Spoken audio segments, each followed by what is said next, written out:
Hello interwebs and welcome to my channel. So for today's video, it's been a rough week for me and I'm sure a rough week for all of you. So I thought I'd do something completely out of left field and completely ridiculous and just have some absolute fun in my favorite franchise, Star Trek. So for today's video, we are going to be ranking Star Trek beards by their sexiness. Yep, that's what I'm doing.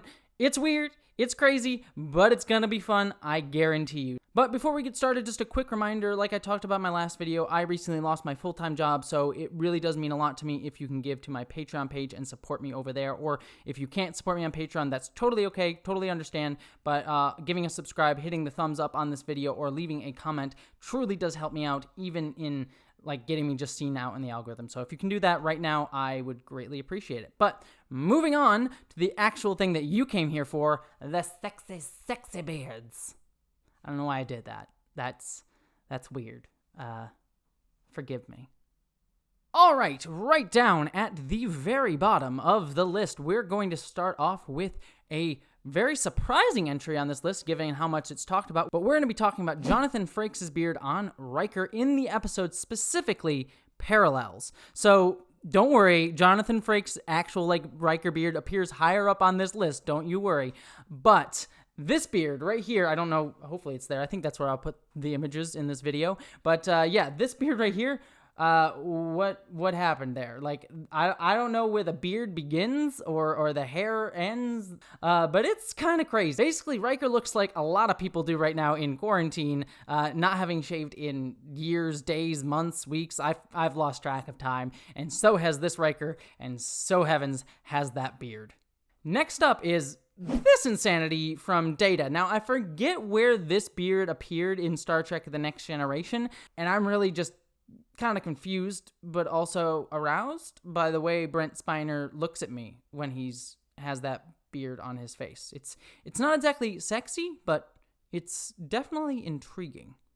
Next up is Jean-Luc Picard's beard in All Good Things. Yes, in the future timeline that we never actually got to see except for kind of a little bit in Star Trek Picard, Jean-Luc Patrick Stewart, was sporting this gray old beard thing as he went through his vineyard. Now, I can't really say it's necessarily sexy. Now, Patrick Stewart is a sexy man, no doubt, but he's definitely got like the old man sexy beard going on here, and it's, for me personally, doesn't really do much for me, plus the fact that he's like, you know, just hanging out in the vineyards, it doesn't really do much for me, but, you know, for some people, it might do it for you. Sorry, my train of thought just disappeared there for a hot second. Kind of like that timeline. Next up is Tyler/Vok's beard in Star Trek Discovery. Yes, Shazad Latif's beard here, it doesn't really work for me. It's a bit unkempt, a little bit too big for me. I'm very much someone, and you'll see this later on the list, who likes like a very lighter beard, like kind of more stubbly, like not so thick beard. Again, maybe this beard does it for you. I'm ranking it by my personal sexiness, not by anyone else's, so your standards may differ.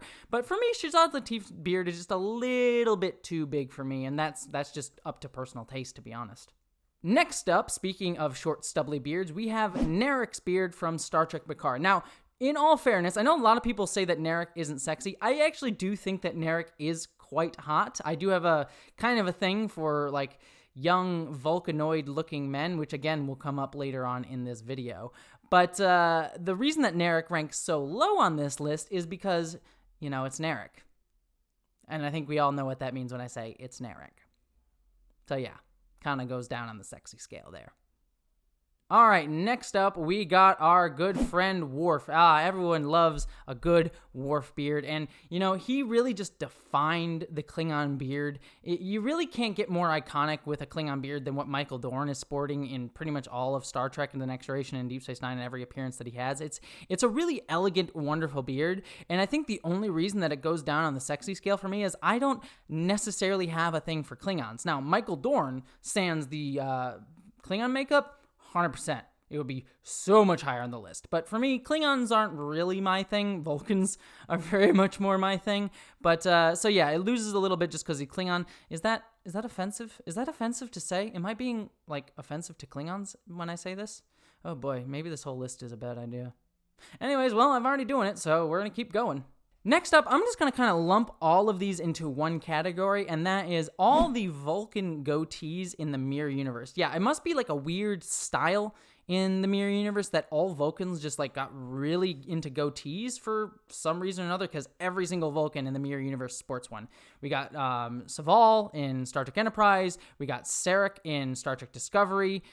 Every Vulcan is just sporting the goatee look. Now notice that in these pictures that I didn't put a certain specific Vulcan who also appeared in the Mirror Universe with a beard, and that's because he appears somewhere else on this list and doesn't get lumped in with these guys. He is much sexier on the beard scale, and we'll talk about that when we get to it. All right, next up, we have McCoy's beard from Star Trek The Motion Picture. Yeah, when McCoy looks like he just stepped right out of a hippie colony, and he sports this crazy beard thing that he, thank heavens, loses later on in the movie. Now, again, you might be saying, well, if I hate it so much, why am I putting it so high? Well, I gotta say, it's gotta go high because it just matches with McCoy's like sexy style going on here. Unlike Picard, who kind of sported a like similar beard in All Good Things, he was like wearing like weird outfits in that didn't fully match the beard, but McCoy knows how to rock it. Like, it's not his style, it doesn't necessarily fit him, but you know, if he's gonna be like, if I'm gonna go in on this, I'm pot invested. I'm going all the way on it. I'm gonna like have the chest beard showing. I'm gonna go full hippie. So he makes it work despite itself. Like, it shouldn't work, but he does his best, and for that, I gotta give him a lot of points. All right, next up, we got the wonderful Hugh Culber as played by Wilson Cruz on Star Trek Discovery. Now, in all honesty, Wilson Cruz is one of the hottest people alive, and I've actually met him in person when I used to work at an LGBTQ magazine a few years ago. I got the chance to actually like meet him. He came into my office and actually sat right near my desk for an interview one time. He's a wonderful human, and I've actually interviewed him a couple times on red carpets. He's just an amazing person to talk to. I was very lucky to have the chance to speak with him. But if you ever check out his Instagram, the dude is ripped. He is like super ripped, and like match like amazing person with like the sexiest of bodies. I gotta say that his beard is amazingly sexy. Now, the only reason that he's like, this is getting into the upper tier of the list, so I just gotta say the only reason he's not like at the top is because, well, you'll see what's coming up next. Like, the next beards are just also all insane and iconic and just absolutely wonderful. So I gotta say, like, outside of the fiction of Star Trek, Wilson Cruz is probably number one. But unfortunately, he has to exist in the Star Trek universe, and so Hugh Culber ranks number 6 with 5 more to go. All right, so finally, it's come back around. Like I mentioned before, we have Mirror Universe Spock as played by Leonard Nimoy. Yes, this Leonard Nimoy sporting goatee wearing, what are the words that I'm saying, Spock is just so sexy. Like, Leonard Nimoy was already a sex symbol back when this show was on the air, and I think this episode came out in 1967, I believe, 67, 68, somewhere in that vicinity. But yeah, he was already a sex symbol before this, and this beard certainly helped in that regard. It certainly did nothing to slow that tide, because he looks just so fine with this goatee. And I know it's a fake goatee. I know it's something that like kind of like taped on him, but he pulls it off because, again, he's Leonard freaking Nimoy. Of course he pulls it off. He pulls off anything he wants to. It's just logical. It just is most logical. Now, I will say that all right, next up we have Rios from Star Trek Picard. Yes, Rios on Star Trek Picard is the sexiest man in that show, bar none. Like, it is just such an easy thing. The fact that also, like, he appears as multiple holograms, all with different accents. Like, every time he appears with, like, a different, like, accent mixed with that, like, wonderful beard that he has. It's like in A Fish Called Wanda, where Wanda was, like, always, like, freaking out whenever someone spoke in a different language. That's me with, like, Rios's different accents and the combination with his beard. Like, he nails it. He nails it. It's just so amazing. If only he wasn't so broody. We'll get him through. Because Rios, your beard is gorgeous. All right, at number 3 is the one, the only Captain Benjamin Sisko with his wonderful goatee. Yes, goatees are definitely a wonderful, wonderful thing in Star Trek, and Sisko pulled it off. Like, you know you're in for a good episode of Deep Space Nine. I mean, all episodes of Deep Space Nine are generally pretty good, but you know that Deep Space Nine got good as soon as Sisko got his beard. I mean, speaking of getting your beard, that's another thing that'll come up later, but you definitely see it here with Captain Benjamin Sisko. And it also is important to say, too, that this beard was something that the producers on Star Trek Deep Space Nine and Avery Brooks himself had to really fight for. Like, I know Rick Berman and a lot of producers at the top level of Star Trek didn't want Sisko to have the goatee for multiple reasons, some of them probably problematic in many ways, shapes, or form. But Ira Steven Behr, the head producer and lead writer on Star Trek Deep Space Nine after, I think, season 3, really fought for Avery Brooks to get the goatee, and it was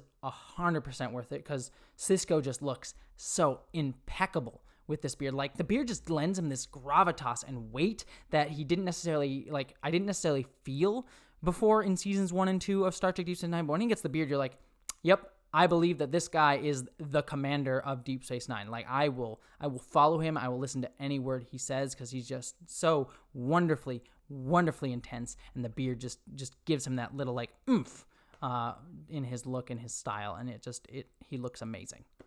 All right, second from the top is definitely one that I honestly have a problem with anytime I see it, so I'm going to not even look at the picture when I edit this video as best I can, because it's Ethan Peck's Spock. Yes, Ethan Peck's beard that he sports in Star Trek Discovery Season 2 is just, oh, it's beautiful. Like, Spock, he makes Spock's beard work in that. Like, I know Burnham jokes about it, and she's wrong, because the beard works for Spock. And I cannot tell you how upset I was at Star Trek Discovery Season 2's finale when Ethan Peck shaves the beard. I was about ready to quit Star Trek right then. That was the most egregious thing that the Star Trek producers ever could have done, is making Ethan Peck shave his beard. It was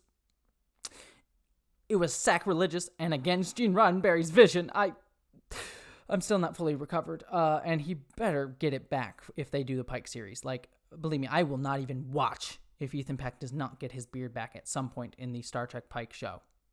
Okay, that's all a lie. Like, of course, like, I'm going to watch the Pike show because it's going to be freaking amazing. But come on, give me the beard.